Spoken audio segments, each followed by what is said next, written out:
Hello, this is Krista coming to you from the Pacific Northwest, here to talk about prophets. My question for listeners is whether the Christian prophecy movement today provides sound teaching, or has it become on par with psychic and tarot readings?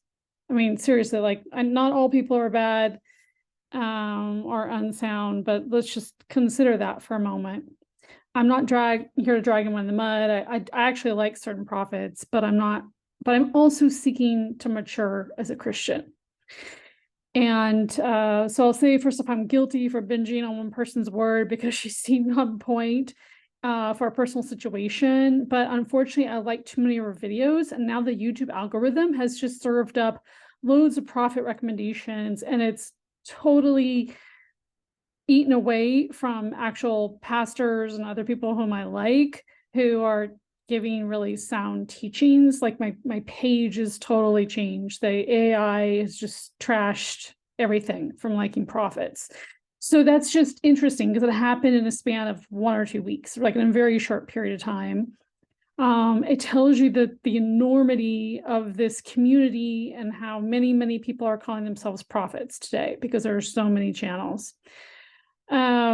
So yeah, they've replaced these pastors and people I follow that I have notification bells on. They just stopped showing up. I feel like the videos are sometimes akin to looking into the future, like via a psychic or a tarot reader, especially if they aren't offering much or any scripture. And some of the people also have coaching schools or offer coaching.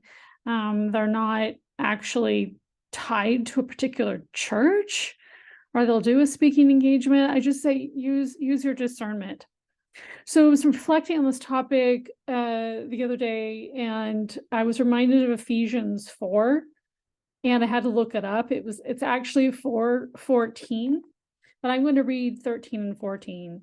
That's related to this topic about maturity and not getting tossed to and fro with every wind of doctrine.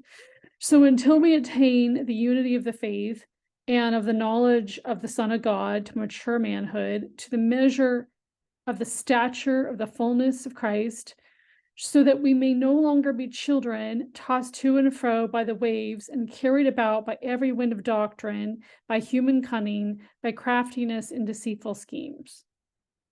So,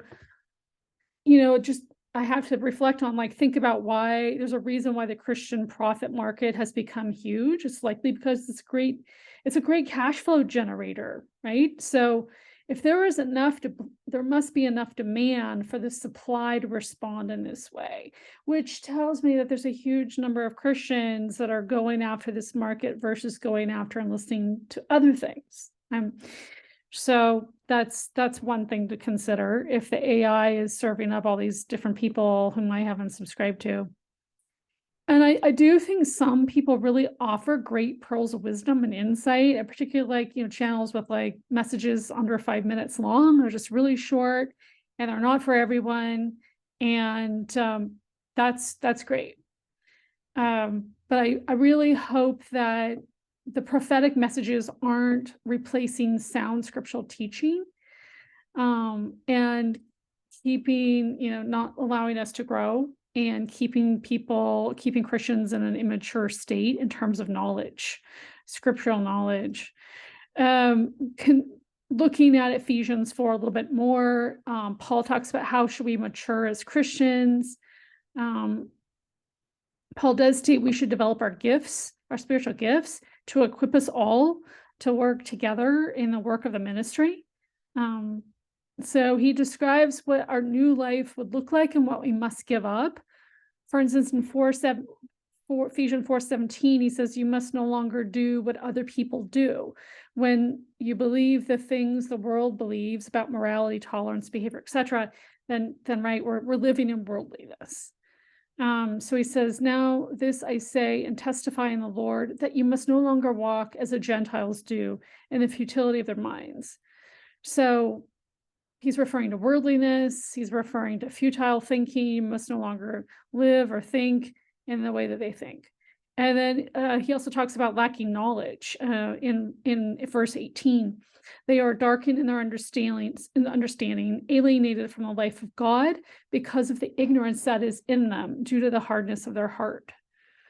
So just want to ask the question, how do we get the mindset of the kingdom and the word in us more and shift focus from, watching prophets to having a true spirit of discernment? I pray that Christians will embody the spirit of discernment and will lean on God and the word for their own understanding.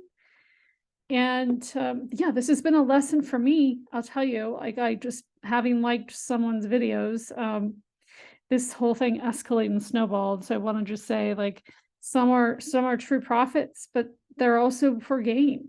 So they're another form of the prophet is out for profit in some instances. So be careful and be wise.